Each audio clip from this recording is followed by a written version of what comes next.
फला उक़सिमु बिमा तुबसिरून वमा ला तुबसिरून इन्नहु लक़ौलु रसूलिन करीम वमा हुवा बिक़ौलि शाइर क़लीलन मा तु'मिनून वला बिक़ौलि काहिन क़लीलन मा तज़क्करून तंज़ीलुम मिन रब्बिल आलमीन वलौ तक़व्वल अलैना बअदल अक़ावील लअख़ज़ना मिन्हु बिल यमीन।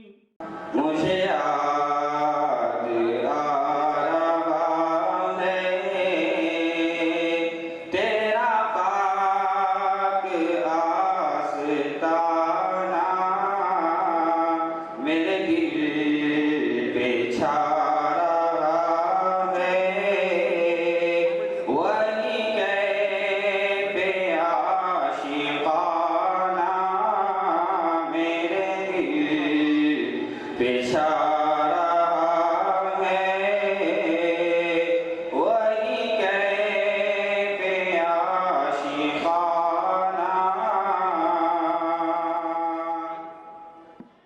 हम गुलामों का खरीदार बड़ा प्यारा है, हम गुलामों का खरीदार बड़ा प्यारा है, शहर तैयबा का वो बाजार बड़ा प्यारा है।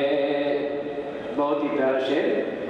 रोज कहती है मदीने में उतर के जन्नते, रोज कहती है मदीने में उतर के जन्नते, रोज कहती है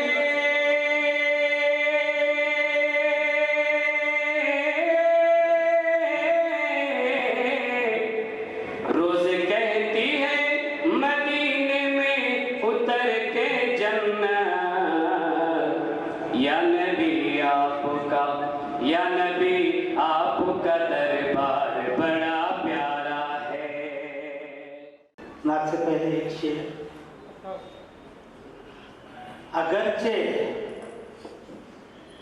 जुस्तजू का एक तूफान मेरे अंदर है, अगरचे जुस्तजू का एक तूफान मेरे अंदर है, कहूँ मैं नाम कैसे उनकी सीरत तो समंदर है, कहूँ मैं नाम कैसे उनकी सीरत तो समंदर है।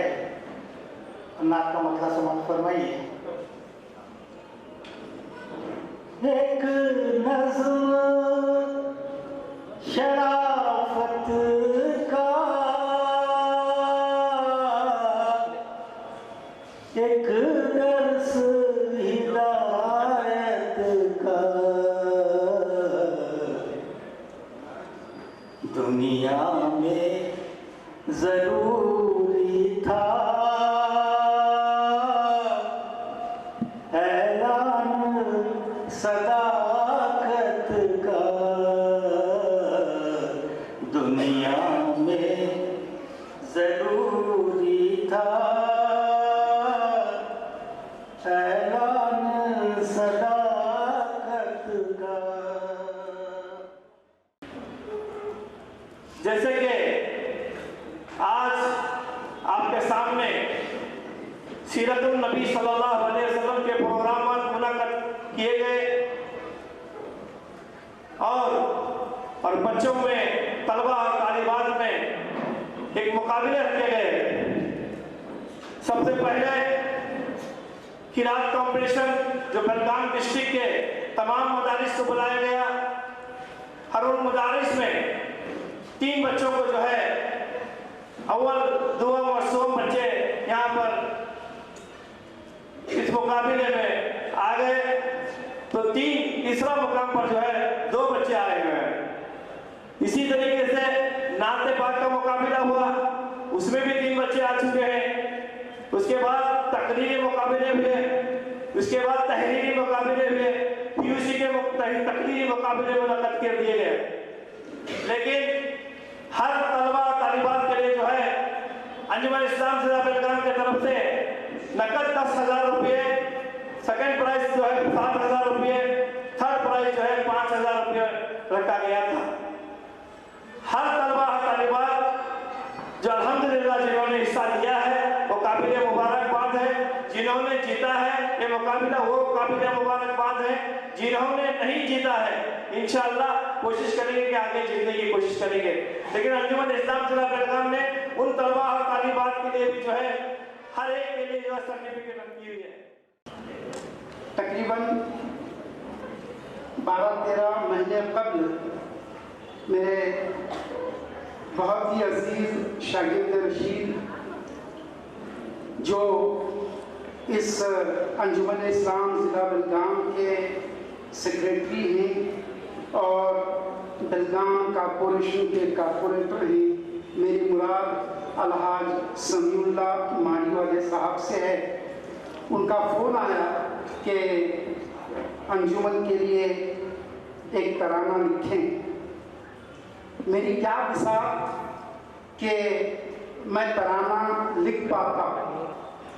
ये सदर अंजुमन, सेक्रेटरी अंजुमन और तमाम मेंबरान की मोहब्बत थी जिसने ये तराना मुझसे लिखवाया।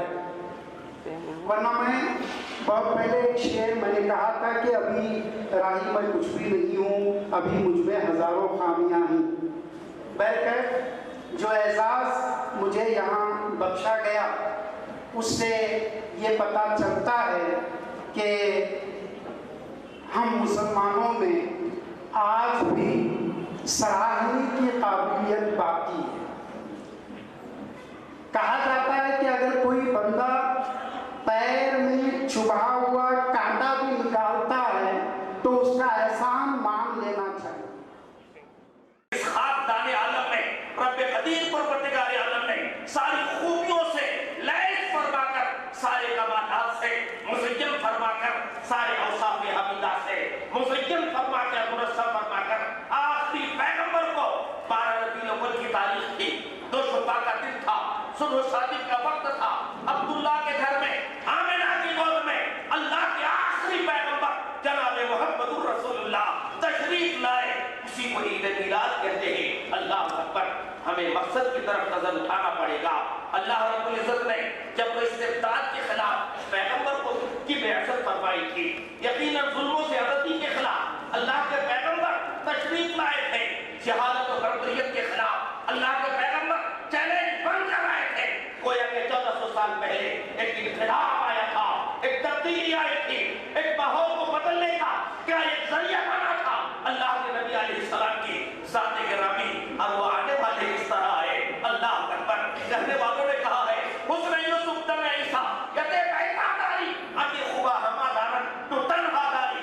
या रसूल अल्लाह आल हज़रत बुखारी लिखते हैं, सरवर कहूं की मालिक को, मौला कहूं तुझे, बागे खलील का कुले ज़ेबा कहूं तुझे, लेकिन रज़ा ने खत्म सुखत इफ्ते कर दिया, खालिक का बंदा खल्क का आका कहूं तुझे। बहरहाल हज़रत आदम आए, आदमियत लेकर आए, हज़रत यूनुस आए, जबत लेकर आए, हज़रत इब्राहीम आए, शिद्दत लेकर आए, हज़रत मूसा आए, जमाल लेकर आए, हज़रत ईसा आए, जलाल लेकर आए, हज़रत यूसुफ आए, हुस्न लेकर आए। लेकिन खुदा बंदे करीम ने वो सारे कमालात, वो सारी खूबियां जो अलग अलग नबियों को दिया था, एक ज़ाते मोहम्मद ने, परवरदिगार आलम ने सारे कमालात को जमा कर दिया और फिर इरशाद फरमाया, लक़द काना लकुम फी रसूलिल्लाहि उस्वतुन हसना। लोगों, अल्लाह के नबी की जिंदगी पूरी कायनात के लिए यकीनन आइडियल है, नमूना है। अगर कामयाबी चाहिए मुस्तफा जाने रहमत की पैरवी करो, अगर कामयाबी चाहिए मुस्तफा की इत्तबा करो, अगर फलाह व ज़फ़र चाहिए मुस्तफा की गुलामी करो, तुम्हें कामयाबी मिल जाएगी। अल्लामा इकबाल का एक शेर याद आता है, न घबराओ मुसलमानों, खुदा की शान बाकी है, अभी इस्लाम जिंदा है, अभी कुरान बाकी है। ये काफिर क्या समझते हैं जो अपने दिल में हंसते हैं। बस इससे ज़्यादा मैं नहीं बनना चाहता। इस मौके पर यहीं पे रुकता हूँ। एक मुझे छोटा सा वाक़या याद आ गया, बच्चों को भी समझ में आएगा। एक बकरी का बच्चा एक पानी के जहर में पानी पी रहा था, मासूम बच्चा। इतने में एक भेड़िया, लंका भेड़िया आके बाजू खड़ा हो गया। अब वक्त आ गया है हिसाब चुकाने का। तो मासूम बच्चे ने पूछा, मैंने क्या किया है कि मुझसे हिसाब चुकाने आए हो? तो भेड़िया सोचा, तू मेरा पानी झूठा कर रहा है जो मैं पीना चाहता हूँ, इसलिए मैं तुझे खाना चाहता हूँ। बच्चा भी बहुत अक्लमंद था। उसने कहा, आप तो ऊपर का पानी पी रहे हैं, आपका झूठा मैं पी रहा हूँ नीचे, तो ये कैसा हो सकता है कि मेरा झूठा आप पी सकते? चमक गए भेड़िया। बोला, पिछले साल तेरी माँ ने ऊपर पानी पिया था, उसका झूठा मैं पी रहा हूँ, इसलिए मैं आज तुझे खाना चाहता हूँ।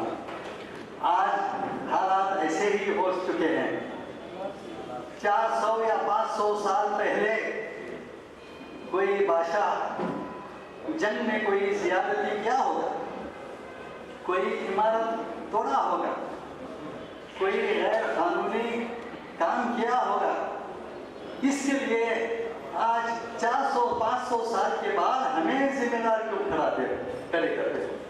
ये सोचने की बात है।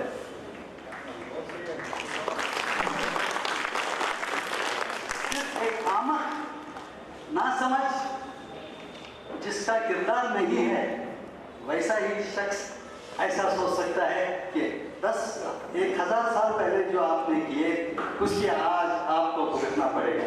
ये दुनिया में कोई भी मजहब इजाज़त नहीं देता। बहरहाल हालात ऐसे हैं कि आने वाले दिनों में हमें ऐसे ही मुश्किलात के सामना करना पड़ेगा। तो इस वक्त सिर्फ हमें हमारा ईमान बचा सकता है, हमारी अक्ल हमें बचा सकती है, हमारी हिम्मत हमें बचा सकती है, और हमारे नुमाइंदे जो पॉलिटिकल रिप्रेजेंटेटिव्स हमारे होते हैं, अगर ज़्यादा से ज़्यादा तादाद में गवर्नमेंट में आ सके तो वो हमें बचा सकते हैं। प्रोपेगेंडा किया जा रहा है। एक 100 बार इंग्लिश में कहावत है, if a lie is repeated 100 times it becomes a truth। तो 100 बार आपको एक छोटा व्हाट्सएप जब आता है तो आम लोग समझते हैं कि वही सच्चाई है। ऐसा ही हो रहा है। उस प्रोपेगेंडा के खिलाफ हमें अपना एंटी प्रोपेगेंडा शुरू करने का अब वक्त आ गया।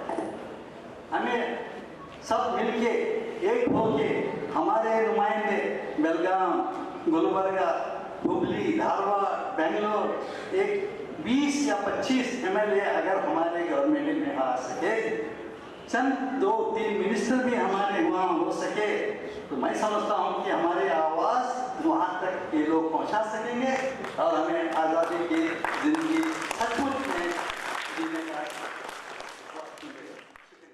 ज़मीं ज़मां ये नहीं सा तो आसमां महके, ज़मीं ज़मां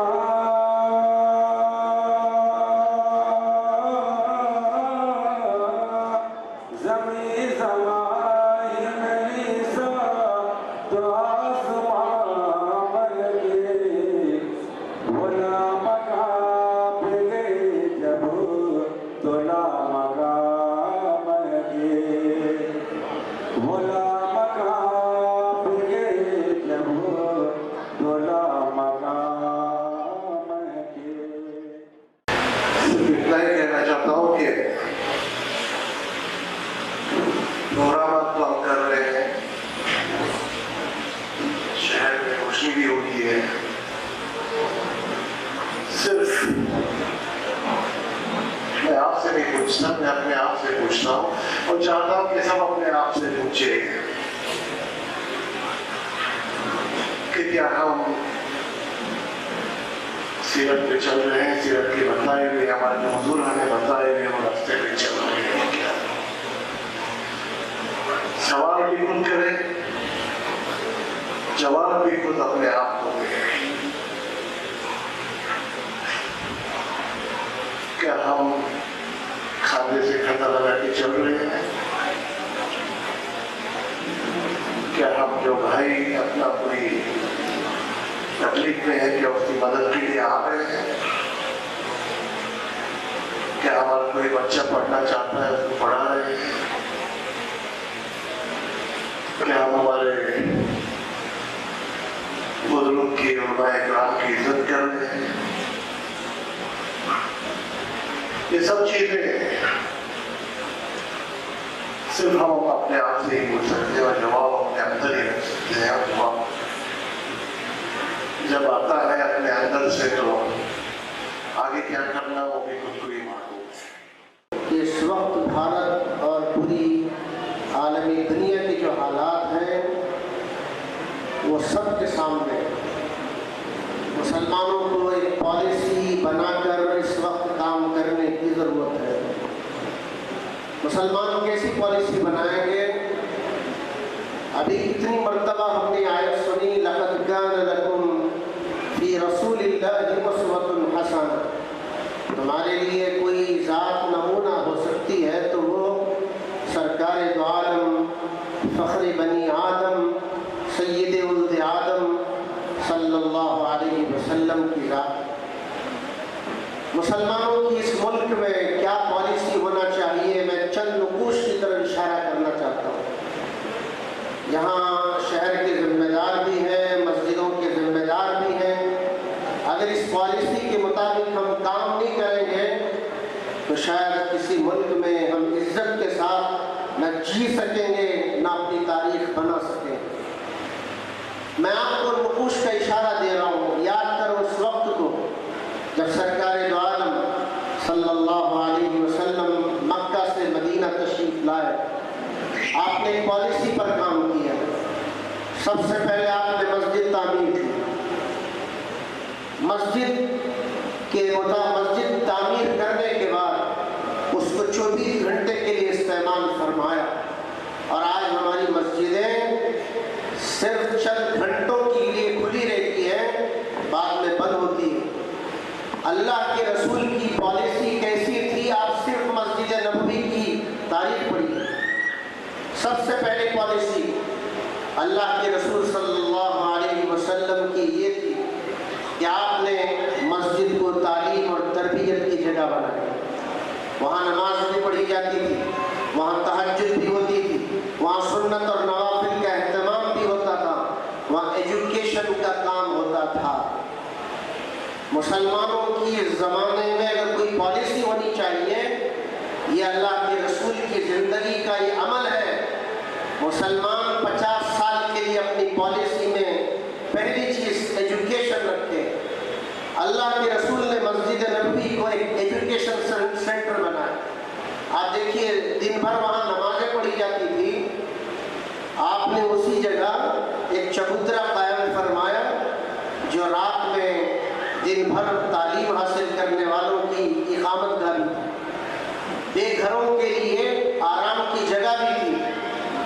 कितने लोग जो अनपढ़ होते थे मस्जिद नबवी में आकर पढ़ना लिखना सीखते थे, दिल बदलते थे, जिंदगी बदलते थे। रूह करते हैं, जान करते हैं, फक्र बेलगाम कहते हैं। रूह करते हैं, जान कहते हैं, फक्र बेलगाम कहते हैं। ये ऐसी शख्सियत के मालिक हैं, इन्हें फैरोसे कहते हैं।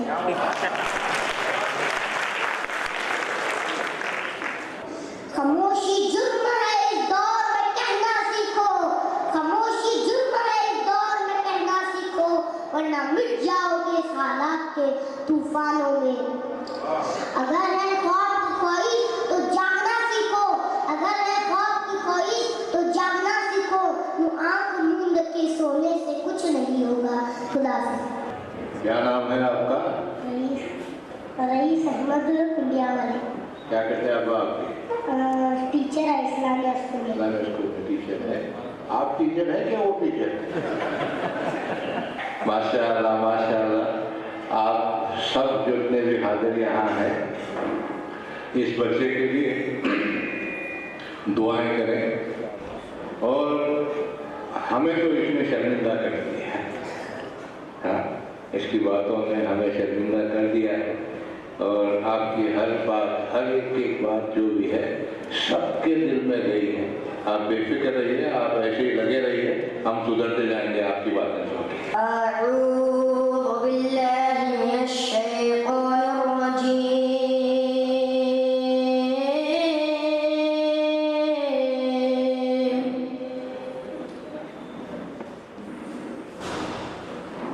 बिस्मिल्लाहिर रहमानिर रहीम।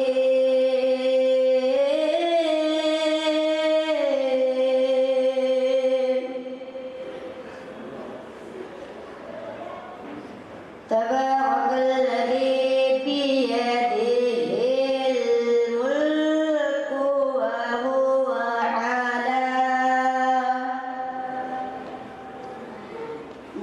हुवा अला कुल्ली शैइन क़दीर।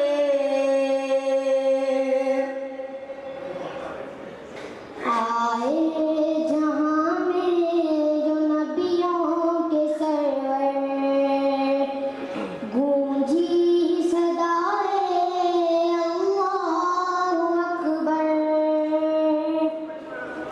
आए जहां में जो नबियों के सरवर, गूंजाए नारा दुनिया में हर घर। नाराए तकबीर अल्लाहु अकबर। नाराए तकबीर अल्लाहु अकबर। नारे तकबीर अल्लाह अकबर। ये बच्चे के जुबान से बड़ा प्यारा लगता है, बहुत अच्छे। मौलाना सलीम साहब से गुजारिश करूँगा मैं कि ऐसे बच्चों को एक नमूना बना करके बाकी और जो बच्चे हैं शहर में उनके बीच में इनको पेश करें ताकि वो बच्चे इनसे सीखें। मेरा आज का मौजू है हज़रत मोहम्मद सल्लल्लाहु अलैहि वसल्लम के अखलाक। ये तो वो बयान है जिसके बयान के लिए सारी दुनिया के दरख्तों को कलम बना दिया जाए, समंदरों के पानी को रोशनाई बना दिया जाए, जमीन और आसमान तक के खुला और रात बना दिया जाए, तो ये गुमान किया जा सकता है कि कलम खत्म हो जाएगी, समंदरों का पानी खुश्क हो जाएगा, जमीन और आसमान तक के खुला पूर हो जाएंगे। लेकिन मेरे नबी की अज़मत और बुजुर्गान की दास्तान मुकम्मल ना होगी। जिंदगियां बीत गई और कलम टूट गया, जिंदगियां बीत गई और कलम टूट गया, तेरे एक असहाब का बाप भी पूरा मुकम्मल ना